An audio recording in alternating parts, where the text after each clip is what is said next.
Shalom. Selamat kita berjumpa di minggu pagi hari ini. Bapak, Mama, saudara-saudara yang saya kasih di dalam Tuhan kita Yesus Kristus, tema yang akan kita renungkan pada pagi hari ini yaitu ketenangan dalam Tuhan. Sekali lagi, ketenangan dalam Tuhan. Bapak, Mama, dalam menjalani hidup di dunia ini, siapapun juga kita butuh ketenangan.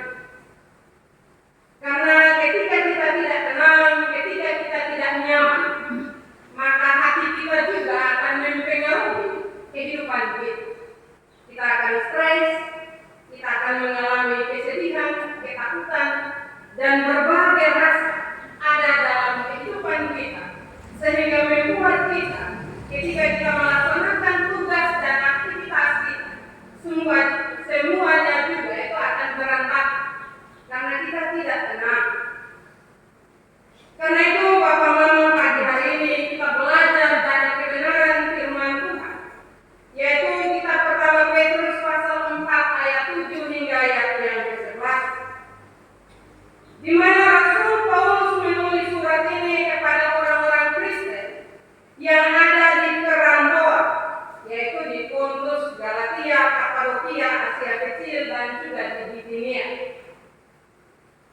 Saat itu mereka sedang diperhadapkan dengan pergumulan yang tidak mudah bagi mereka. Kenapa, Bapak, Mama? Karena mereka hidup dalam penindasan. Banyak orang Kristen ditindas dan dianiaya karena pengakuan iman percaya mereka kepada Yesus Kristus sebagai Tuhan dan Juru Selamat. Hal yang mereka berhadapan dengan ajaran sesat. Ada banyak pengajaran sesat yang menyatakan bahwa kedatangan Tuhan Yesus adalah berita bohong. Karena itu, Bapak, Mama, berita itu bukan bohong, tetapi berita tentang kedatangan Tuhan Yesus itu sudah ada sejak zaman purbakala, yaitu dari para bapak leluhur Abraham, Ishak, dan Yakub. Namun berita kedatangan Tuhan itu tidak pernah kunjung datang atau tidak pernah terjadi, sehingga percuma bagi orang Kristen untuk hidup dalam penantian. Dan itu ajaran yang berkembang pada waktu itu. Bapak, Mama, dari dua pengalaman itu membuat banyak orang Kristen panik, membuat mereka ragu, dan juga membuat mereka mundur dari iman percaya mereka kepada Kristus, membuat mereka tidak tenang, dan mereka mempertanyakan iman mereka sendiri. Bapak, Ibu, saudara-saudara yang saya kasihi dalam Tuhan kita Yesus Kristus, dalam situasi yang demikian, Bapak, Mama, membuat mereka hidup dalam ketakutan, membuat mereka bimbang, dan bahkan mereka stres. Akibat dari situasi itu, Bapak, Mama, tidak ada damai sejahtera dalam kehidupan mereka. Ada yang kehilangan iman dan harap mereka kepada Tuhan. Kesetiaan kepada Kristus jadi pudar. Ada pula orang Kristen yang cenderung bersikap untuk membalas tindakan jahat sehingga membuat mereka menderita. Bapak, Mama, saudara-saudara, hal ini menjadi perhatian bagi Rasul Petrus, sehingga ia menulis surat untuk menasihati orang-orang Kristen pada waktu itu, memberi penguat, memberi pastoral bagi mereka. Orang Kristen diingatkan bahwa kedatangan Kristus itu pasti, bukan berita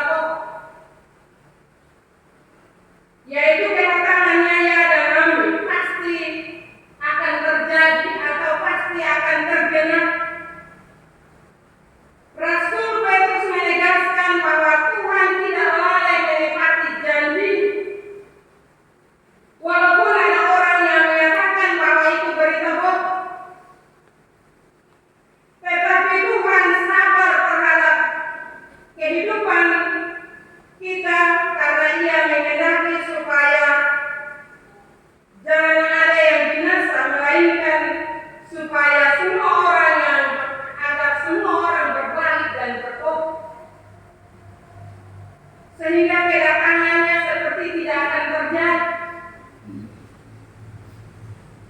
Sebenarnya Allah punya tujuan bagi umat manusia, agar waktu yang masih panjang itu dipakai oleh umat manusia untuk belajar dekat dengan Tuhan dan belajar untuk menjauhkan diri dari hal-hal yang tidak berkenan. Rasul Petrus Bapak Mama menasihati orang Kristen untuk tidak bimbang dan juga ragu di tengah-tengah penderitaan dan juga penyesatan hidup waktu itu. Tetap hidup dalam keteguhan iman dan terus percaya kepada Tuhan Yesus, karena Tuhan Yesus pasti datang. Itu penguatan yang disampaikan Rasul Petrus bagi orang-orang percaya atau bagi orang-orang Kristen waktu itu. Kalau Tuhan Yesus belum datang, itu karena Ia menghendaki agar semua orang bertobat, agar tidak ada yang binasa di saat kedatangan. Orang Kristen juga diingatkan bahwa saat kedatangannya setiap orang harus mempertanggungjawabkan hidup.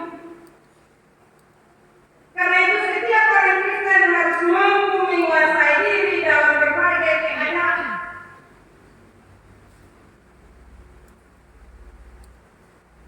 Bapak Ibu saudara-saudara yang saya kasihi dalam Tuhan kita Yesus Kristus, walaupun kita harus hidup dalam penderitaan, bahkan ajaran sesat, tetapi tidak boleh membuat orang Kristen kehilangan kendali. Justru sebaliknya, ketika kita menghadapi penderitaan, penindasan, penyesatan, maka kita harus datang kepada Yesus, menyerahkan semua pergumulan-pergumulan kita, dan kita terus punya komitmen untuk sungguh-sungguh menyerahkan hidup kita kepada Tuhan, tidak membuat kita jauh dari kehendak Tuhan. Rasul Petrus memberi jalan keluar bagi orang Kristen agar mereka tenang dalam menjalani hidup bersama Tuhan dan juga bersifat proaktif dalam kehidupan iman percaya kepada Tuhan Yesus. Sikap yang pertama yang perlu dilakukan oleh orang Kristen yaitu berdoa kepada Tuhan.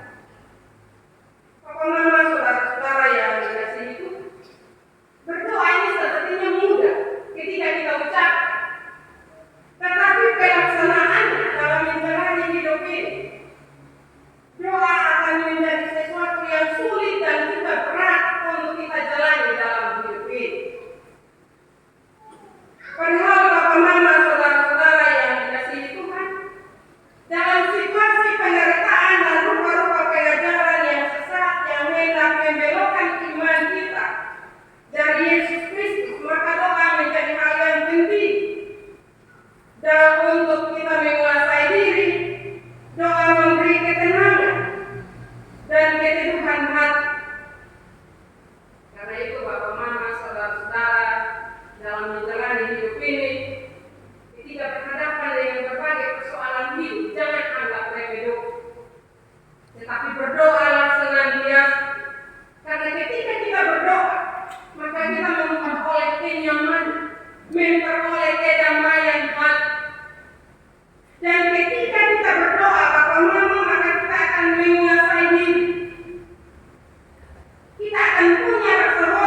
Tenggara, ada soal. Coba tenang sedikit dan memanggil nama Tuhan. Tuhan tolong saya. Ketika mungkin hanya kalimat yang sederhana itu kita ungkapkan dari diri kita, itu akan membuat pikiran kita yang kacau balau yang awalnya untuk kita mau balas orang.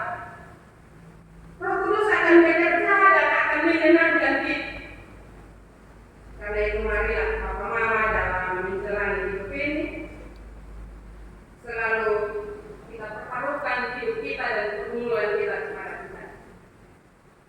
Papa Mama, saudara-saudara yang saya kasih di dalam Tuhan, kita belajar pada lewat kebenaran firman ini, kita juga mari kita belajar pada binatang. Ada satu binatang yang disebut unta ya Papa Mama. Mungkin orang belum bisa di Israel, di Mesir untuk lihat, tetapi saya percaya bahwa kita pernah nonton di TV di mana Bapak Mama ketika pada pagi hari dia akan berlutut di hadapan sang tuan dan tuannya akan menaikkan beban di pundak, dan setelah itu dia akan bangun berdiri dan kemana saja tuannya pergi dia akan mengikuti dari belakang. Dan ketika sampai kepada tempat tujuan, di situ dia malamnya dia akan berlutut lagi untuk tuannya menurunkan bebannya dari pundak. Papa Mama, saudara-saudara yang saya kasih di dalam Tuhan Yesus Kristus, demikian juga dalam kehidupan kita sebagai orang Kristen, doa harus jadi kunci pembuka hari dan kunci penutup hari. Bapak Ibu, saudara-saudara yang dikasihi Tuhan, kita harus berdoa kepada Tuhan agar mampu mengendalikan diri. Hal yang berikut adalah mengasihi sesama. Yang pertama berdoa, yang kedua mengasihi sesama.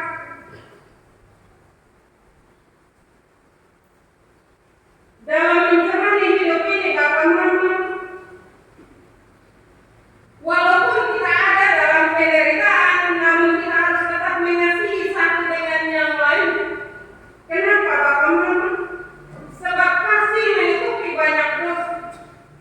Ketika pelanggaran dan kesalahan yang orang lakukan pada kita dan kita mengampuni, maka kita bebas dari sakit hati, benci dan dendam yang bersarang dalam kehidupan kita. Karena itu Bapak Mama, kalau percaya Tuhan Yesus, jangan mau simpan kebencian dalam hati, karena itu akan membuat kita tidak nyaman. Mungkin Bapak Mama akan bilang, beta nyaman. Coba, itu orang yang benci ketong, itu orang yang buat ketong, itu dia lewat. Dia kira ketong nyaman, betul. Pasti ketong nyaman Bapak Mama. Awalnya mungkin kita tenang, tidak ada pikiran yang jahat, tidak ada kata-kata kotor yang akan keluar dari mulut kita. Tapi karena kebencian itu masih ada dalam hidup kita dan orang yang buat kita itu lewat, maka kata-kata yang sebenarnya yang boleh ketong pikir itu dengan sendirinya akan mengalir dari mulut kita. Karena itu lepas pengampunan. Ketika orang melakukan kesalahan dalam kehidupan kita,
Sam.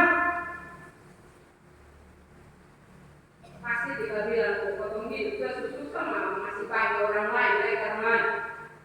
Nah, kalau prinsip itu ada dalam kehidupan kita, Bapak Mama, maka sampai mati pun kita tidak akan menjadi saluran berkat bagi orang lain.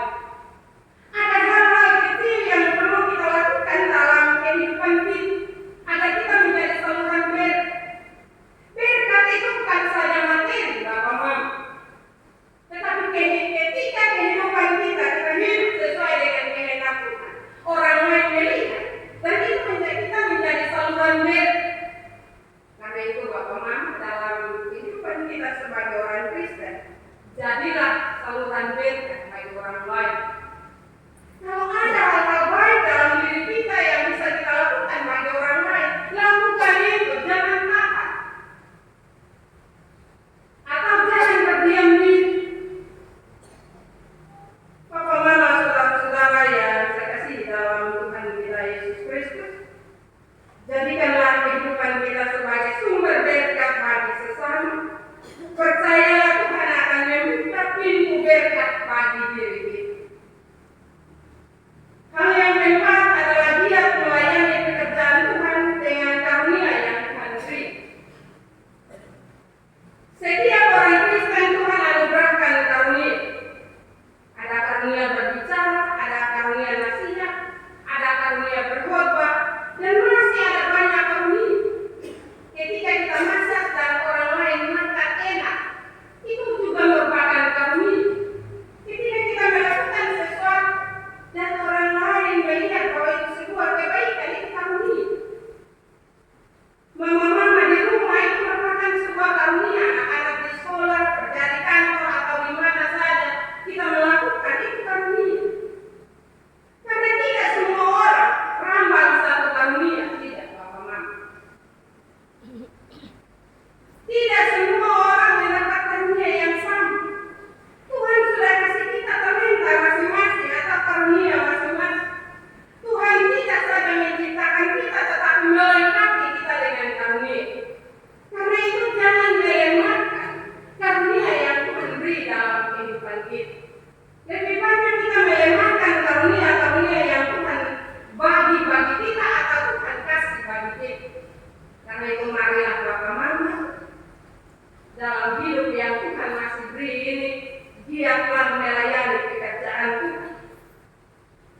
Di tengah-tengah penderitaan hidup dan rupa-rupa pengajaran sesat di masa penantian ini, dalam menanti kedatangan Tuhan Yesus, kuncinya yaitu kita harus tenang dan selalu punya waktu untuk berdoa kepada Tuhan. Yaitu melalui sikap berserah dalam doa kepada Tuhan, mengasihi sesama, dan sungguh-sungguh menjadi berkat dan tidak melayani pekerjaan Tuhan dalam kehidupan kita di mana saja